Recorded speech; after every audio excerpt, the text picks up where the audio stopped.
Hello, amazing visionaries. This is Lorna Liana, and today I am so excited to bring to you José Carlos Bouso. José Carlos is a clinical psychologist with a PhD in pharmacology. He is the scientific director at Admixtures, the International Center for Ethnobotanical Education, Research and Service. He has conducted studies about the therapeutic effects of MDMA, ecstasy, and the psychopharmacological studies on the acute and neuropsychiatric long-term effects of many substances, both synthetic as well as plant origin. Currently, he's conducting studies on the potential benefits of cannabis, ayahuasca, and Ibogaine with the goal of improving public health. José Carlos and I are going to talk about the potential benefits of these plant medicines in public health, as well as risky admixtures that are arising in the world of neo-shamanism and psychedelics. Thank you so much for joining us today, José Carlos.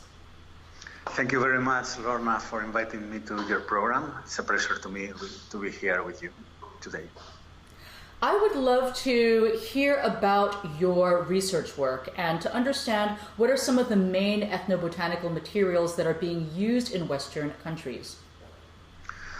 Well, my work consists mainly in doing research here at Admixtures. We have several research projects.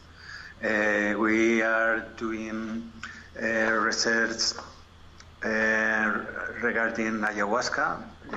We have just finished a study when we did a follow-up of people that never have used before ayahuasca. They will use for the first time.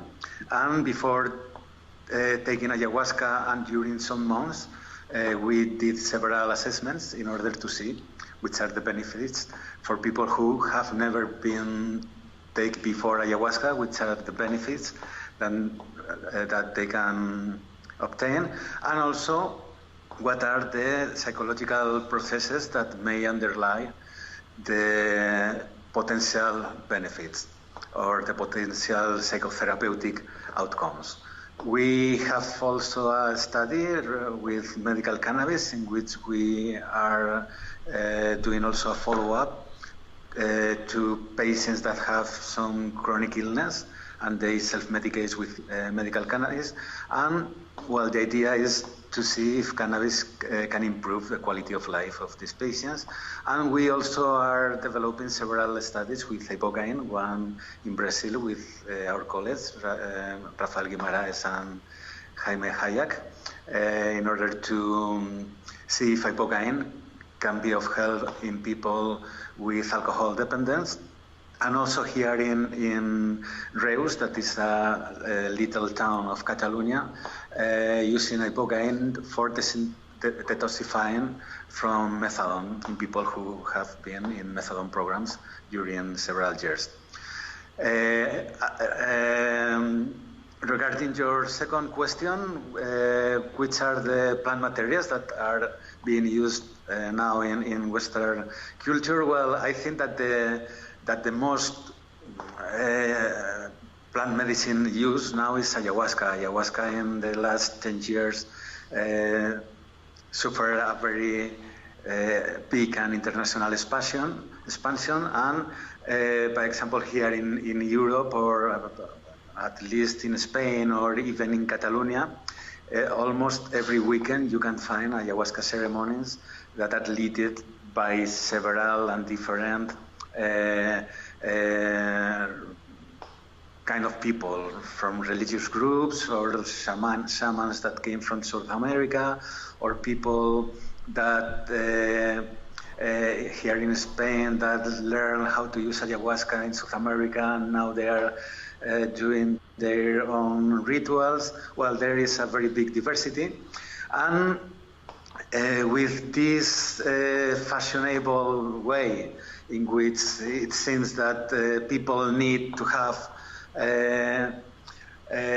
lots of experience with different plant medicines, there is a growing popularity in combining different plant materials in a weekend or in a short period of time. And now plants or even animals like the Bufo alvarius or the venom of the cambo are being quite popular also here in some rituals. But I think that the most popular plant medicines for the moment is ayahuasca. People used to import ayahuasca from South America, but there are also some recipes that have been popularized in order that everyone do their own ayahuasca at home. So what are some of the main concerns about the expansion of ayahuasca around the world? I know that, in monitoring some of the online conversations that are happening, it seems like, some people are commenting that the explosion of Western ayahuasca facilitators is, quote unquote, getting out of hand. And there's a lot of people that I, have been meeting and who I know personally and, who I love and appreciate, who feel strongly called to serve ayahuasca, even though they have none of the traditional indigenous training and they haven't done any, extended plant medicine dietas. So it's very difficult to have these conversations with some of these,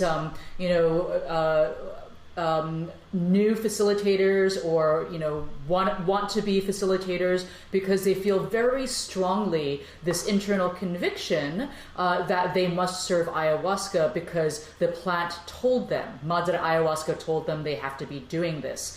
And so on one hand, perhaps on a spiritual and shamanic level, indeed, that is true. I think on a spiritual level, if we look at what's happening around the world, there is we are in a state of environmental crisis, and a lot of people are seeing the call to expand plant medicines as a response, as Mother Nature, calling people to wake up. But on the other hand, this expansion has posed some concerns within the community, especially around advocacy organizations and researchers and legal advocates who have been working tirelessly over the past 10, 20 years to legalize the use of these plant medicines like ayahuasca. So what is your perspective on the concerns of this expansion of ayahuasca worldwide? Well, there are too many reasons, probably, that may explain this expansion of ayahuasca. Probably there is a kind of crisis with modern medicine, or a kind of crisis with the industrialized and capitalist world, and probably people want to find solutions to their problems in traditional medicines. And there is also probably an idealization of the shamanic cultures, because in the shamanic cultures, the difference between the good and the bad is not so clear, or the difference between doing harm or to heal is not so clear. But from here, we try to idealize and thinking that they are like the noble Sabbaths, and that everything that came from them is good and it will be good for us.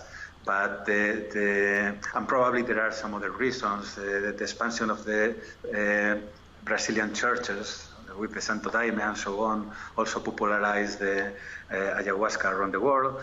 And well, I think that the reasons are different, but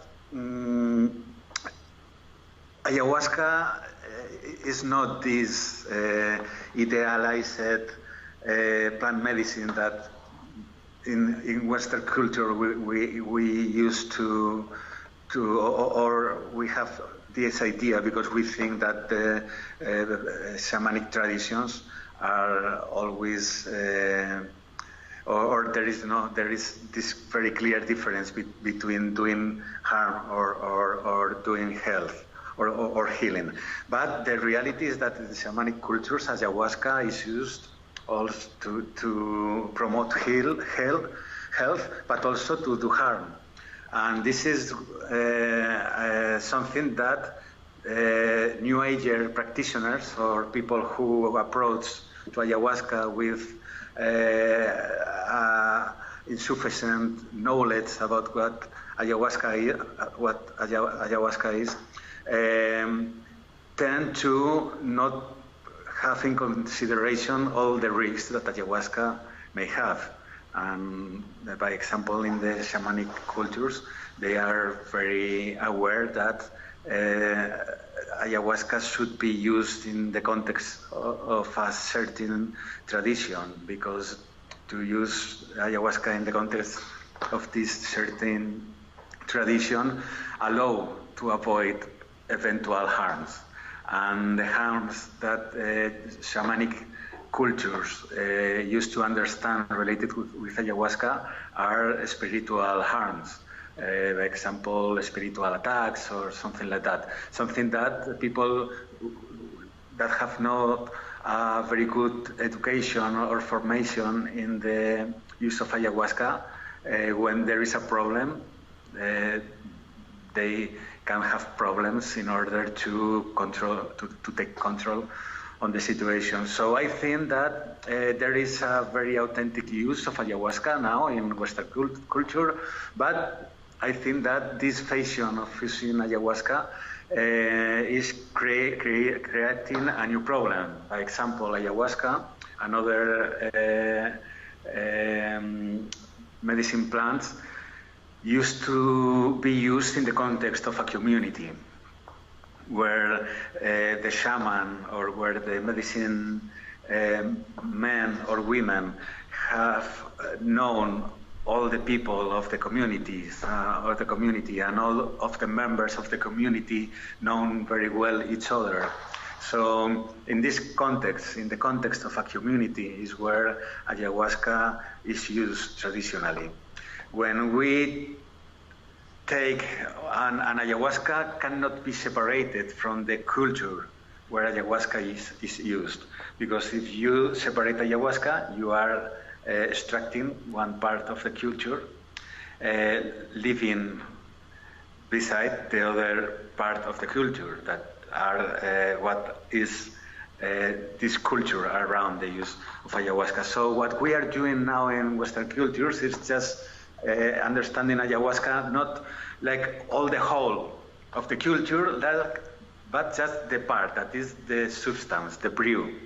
And we consider that this is ayahuasca, but ayahuasca is not just the brew. Ayahuasca is the brew with all the cultural system that is surrounded it. So when we take just the brew and we consider that the brew is ayahuasca, and we offer this ayahuasca in a context where in what is happening in this Western culture, where people that don't know each other go to a ceremony in the countryside or far away from the city, and nobody knows no one, and the ayahuasca is not used in the context of a community, but is administering to strange people, to people who nobody knows each other, and people that came without an appropriate screening, then is when problems can start to happen.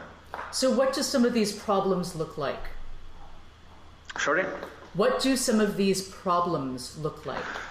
Well, some of these problems may be that ayahuasca induces a very intense altered state of consciousness.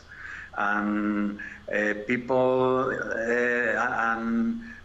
some of these ayahuasca practitioners used to refer to ayahuasca as the medicine.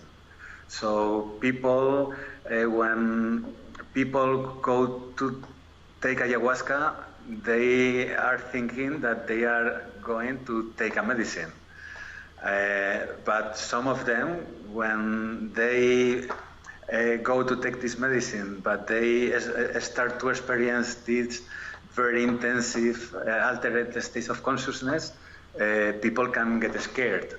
And this is one of the main problems that used to happen in this new context, because there are lots of practitioners that are not honest, and they don't talk to the people regarding the eventual risk. And of course, ayahuasca can be a medicine, but it's not like a medicine that you take the medicine, doesn't happen, By example, you have a headache, you take a paracetamol, and in a few hours your headache goes out, and you have to do nothing because the paracetamol is working on your brain without the necessity that you have to do something. But this is not the case with ayahuasca. Ayahuasca can be a medicine, but it is necessary that you work with ayahuasca in order that ayahuasca can be a medicine. And this is something that sometimes practitioners don't tell to the people. But the reality is that an ayahuasca experience is a very hard work. In fact, in Brazilian religions, the ayahuasca ceremonies are referred as trabajos, works, no? Because it's the person, when is under the effect of ayahuasca in the context of the group, is necessary to do a very hard work, because what happens in this hard work, maybe you are fronting with memories that are rising and are uncomfortable for you. Maybe you are doing a revision of your biography, or maybe just you are fronting a new conception of the reality, because ayahuasca produces the core of the ayahuasca experience is an ontological experience.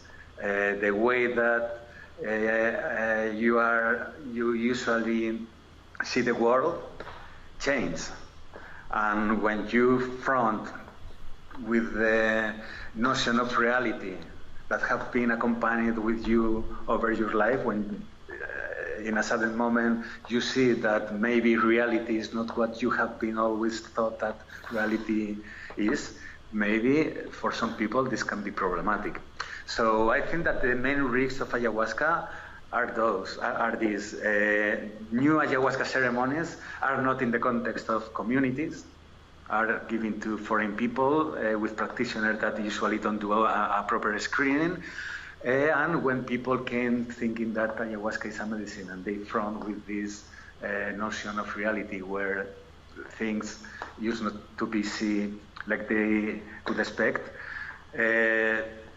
problems can start. At the same time, I think that problems are anecdotal, and that when an ayahuasca session is very well conducted, people is well informed, and there are some kind of community bonds between the members that are participating in the ayahuasca ceremony.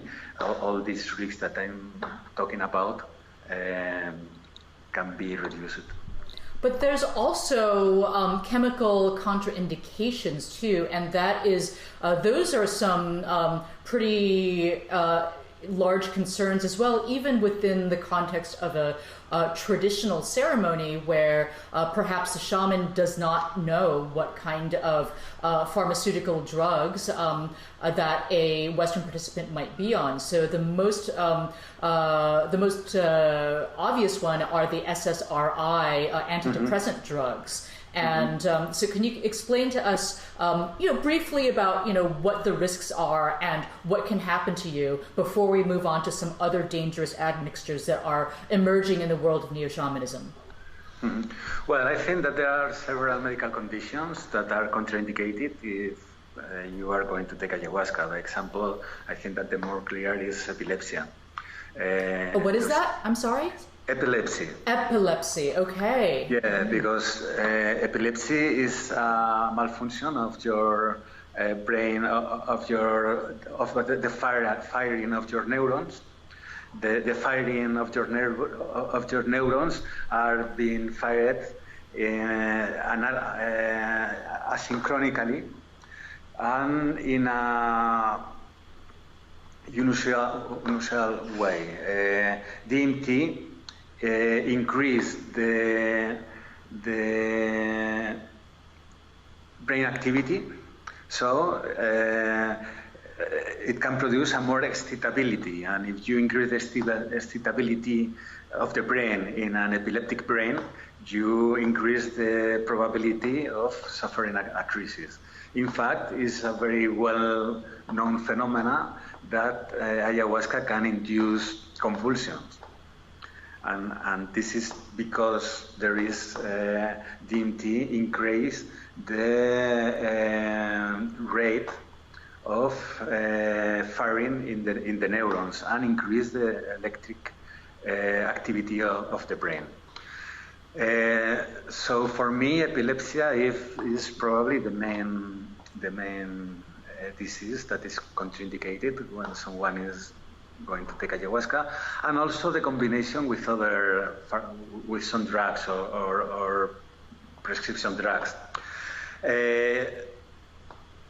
Inhibitors of selective serotonin reuptakes, there is no very clear relationship between the use of RIs and the use of ayahuasca. There is a study from the União do Vegetal, that is a syncretic Brazilian church, where people who was taking RIs didn't suffer more problems after taking ayahuasca. I think that the main contraindication is to use ayahuasca with another monoamino oxidase inhibitor. One of the components of ayahuasca are beta-carbolines, are harmine, tetrahydroharmine, and harmaline. And these compounds act blocking one enzyme that we have in our gastrointestinal tract, that the name is monoamino oxidase. And the monoamino oxidase serves to destroy potential toxins when they are entered into our body. So if you take ayahuasca and are taking other compound that also acts like a monoamine oxidase inhibitor, you are potentiating this inhibition of the monoamino oxidase enzyme, and then you can suffer from what is called a serotoninergic syndrome. There is an increase of some monoamines, serotonin and dopamine in your brain, and when you have more serotonin in your brain, you can suffer an hypertension crisis. And depending on the degree of the hypertension, it can be just a headache or it can produce the death. So the main contraindication is to take ayahuasca with another monoamino oxidase inhibitor, with another MAO-A. So can you repeat the name of the syndrome again? Serotoninergic syndrome. Serotoninergic syndrome. Serotoninergic syndrome. Yeah. Interesting. Okay. All right. We're going to put the name of that on the webpage so that people understand what that is. Okay. So, all right. So then the landscape of shamanism is evolving, where there are now more psychoactive substances being consumed together. And so I live in Ibiza, Spain, and I recently heard about someone here, and apparently this island is quite a shamanic hub, and so there's a lot of people traveling through the island that offer ceremonies. And I was kind of like a bit astounded by the combination of psychoactive substances being offered within a short period of time, like a week. It was a combination of like ayahuasca and San Pedro and bufo and changa. I can't remember exactly all the details, but when the person describing it to me, it just sounded like a lot. And so I want to find out, what are the risks of consuming this combination of powerful psychotropic substances within a short period of time, and then how to know like what time frame is safe, quote unquote, versus risky and potentially fatal. Well, I don't see the sense of doing this kind of mixtures because some of these substances or plant medicines came from different traditions. So traditionally, it's quite improbable to do this combination. I think that this is the phenomena of of the times, no? This consumption of everything in the shorter time possible in order to achieve the more spiritual experience. But at last, when people is bombing with so many chemicals in their brains, at last I don't know if they truly obtain something from these experiences. I think that from a psychological point of view, it has no sense to combine ayahuasca with bufus, with chopo, with cambo in a weekend or a very short period of time, because you don't have time just to do an integration of what happened in your experience. Some of these people enter into the ceremony during the weekend, and when they go out, some of them have the sensation that they don't know what truly happened there, because it's very difficult to process all this stuff. And this is in the psychological part. Then there is the problem of the physical part. We know that there are some combinations that are quite dangerous. By example, to administer the venom of Bufo alvarius at the same time of ayahuasca, or in a short period between or before or after doing ayahuasca. And in fact, there have been several deaths in people because the active principle of Bufo alvarius is 5-methoxy dimethyltryptamine, and although the active principle of ayahuasca is dimethyltryptamine, and dimethyltryptamine DMT combines very well with harmine and harmaline, that is the active components in Banisteriopsis capi, in the liana, which ayahuasca is made. For some reason, not all the tryptamines combine well with beta-carbolines. And although DMT combine quite well with beta-carbolines, on the other side, 5-methoxy DMT combine very bad. And what in ayahuasca, the combination of DMT with beta-carbolines do an entourage effect, and in some way allow these beta-carbolines that DMT can be active. In the case of 5-methoxy dimethyltryptamine, that is the active principle of Bufo alvarius, the combination is quite risky. It can increase the blood pressure, and we know that when the receptors in the brain with the active principle of Bufo alvarius are in the brain in the same receptors of DMT, can start to have to be problems, and these problems can be again an hypertensive crisis and convulsions, and until the moment they have described several deaths with this combination. So I think that people should be very careful, and there are some combinations that are no risky, but some other, mainly the combination of ayahuasca with Bufo alvarius can be a very risky combination. So I do know that many facilitators in the West are serving ayahuasca and Bufo together within the context of a weekend retreat or a week-long retreat. Is there a recommended amount of time for people to be aware of that would take them out of the danger zone if they're going to consume both substances? Yeah, I think that it's necessary to wait at least 12 hours after the last ayahuasca intake, or the last glass of ayahuasca, to wait 12 hours in order that all the beta-carbolines have been disappeared from the body before doing Bufo alvarius. Okay. What do you know about any contraindications around kambo? Because I know even like in the Amazon, there, among the tribes, there is a practice of taking kambo. In some places, kambo might be consumed before the ayahuasca ceremony. In other cases, what I'm familiar with from Brazil, kambo is served the morning after an ayahuasca ritual.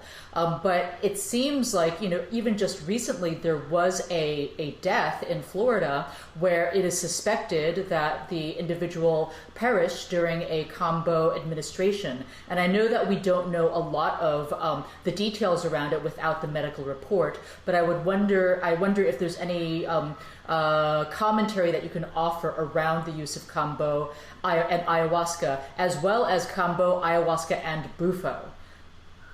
Well, kambo, ayahuasca, and bufo for me is completely crazy. And we should take into account one thing. One thing is what tourists, what indigenous people do with tourists when tourists go to visit them.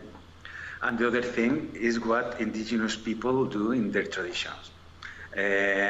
Probably if indigenous people offer to tourists to take kambo before or after taking ayahuasca, maybe it's because the tourist people go there because they want to take everything in one moment and at the same time.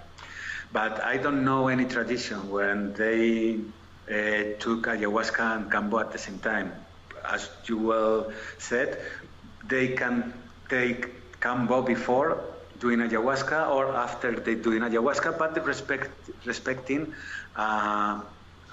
timing off. By example, to take ayahuasca at night and in the morning to take kambo, but they have been rested at least between 5 and 8 hours. I don't know of any tradition that they took one ayahuasca and just after the kambo or vice versa. And kambo has a very complex combination of compounds, of peptides, and it produces a stress response, increase cortisol and prepares body in order to front an eventual attack. And this is the reason why kambo is used by the Indians in the Amazonia, because they enhance their immunity system, but also they prepare their body for the fight or for hunting. But we Western people, when we take kambo, we will not go there to the jungle to hunt. So there are very different cultural and biological differences that we should take into account.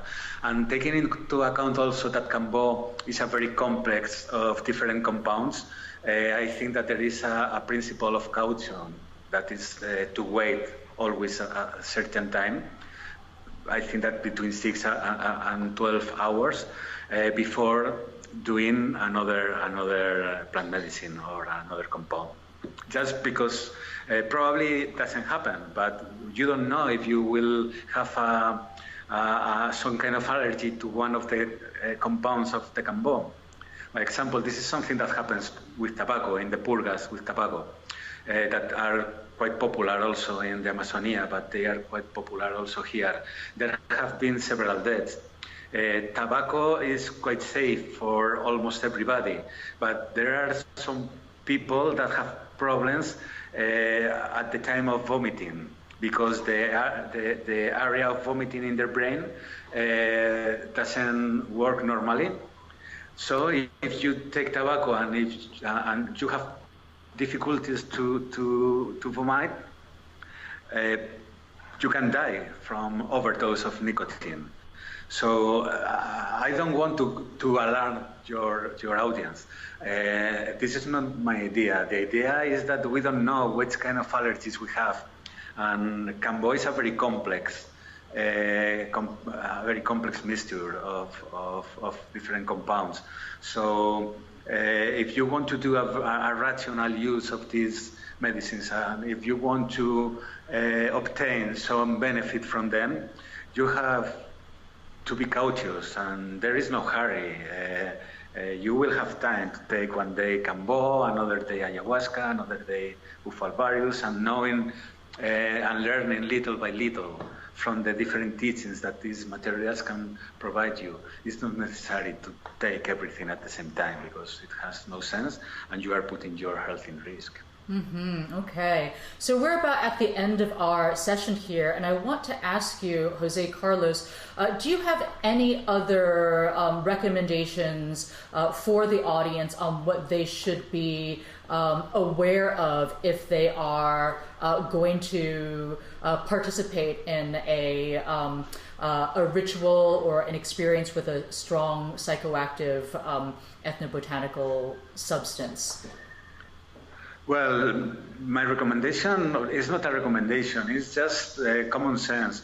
These plant medicines have a very long tradition, and it's necessary to respect this tradition because this tradition is the one who knows how to use these medicines. There is no hurry in taking everything at the same time. There is, because when a provider wants to give you too many things at the same time, it's not because he's or she's thinking on your benefit. He or she is thinking in their own benefit, in earning more money, giving to you more different things.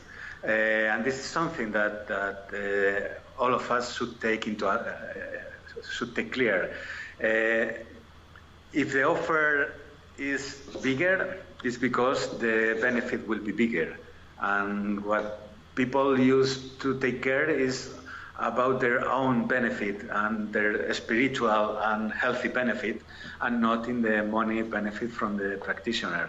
So there are most of the practitioners are honest, but I think that before going to take ayahuasca with someone or whatever, if they are administering too many things at the same time, for me, it's a signal of doubt. Okay. And also, people used to be honest. If they do a screening, if they explain what are the risks and the benefits, if they do an explanation, if the providers take some time with them in order to know who are you, these are signals that allows you to get confidence of your provider. And if nothing of this happens, the best thing that you can do is go, and there are too many practitioners, to find another one that can be of confidence, that do a screening, that takes some time with you, that explain you the risks and the benefits, and they don't, and that they belong to a certain tradition, and that is not giving to you too many things at the same time. Okay, and a quick question before we hop off. What about people who use street drugs like LSD and MDMA? Is there any risk to use them in close proximity to ayahuasca? No, because MDMA is risky, very close to ayahuasca, because MDMA is a serotonergic drug, so it can increase in combination with ayahuasca. It can produce what we were talking about before, a serotonergic syndrome or a hypertensive syndrome. So before taking ayahuasca, once you have took MDMA, again, to wait at least 24 hours or better 48. And if you have been take first ayahuasca and you want to take MDMA, to wait also at least 24 hours. But again, I don't see the reason of taking ayahuasca and MDMA. I think that these substances are very powerful, and if you want to get party and you want to don't understand anything, it's okay. You can take whatever you want at the same time. But if you want to obtain some benefit from them, you have to respect the substance. It's like when you know a new person, a new people. If you want to respect him or her and you want to know something from her or from him, you have to spend some time with him or with her in a quick conversation. In a causal conversation, you can have a good or a bad impression, but it's difficult to find somewhere in a causal conversation. This is the same with the substances. You need to spend time with them, and once you have take the substance, spending some time trying to integrate what this substance wants to tell you before going to another ceremony or to another session or to another drug. Mm-hmm. All right. Thank you so much for your words of wisdom and sharing your research with the audience. How can the audience best stay in touch with you, José Carlos? Well, they can write to my email. My email is gcbouso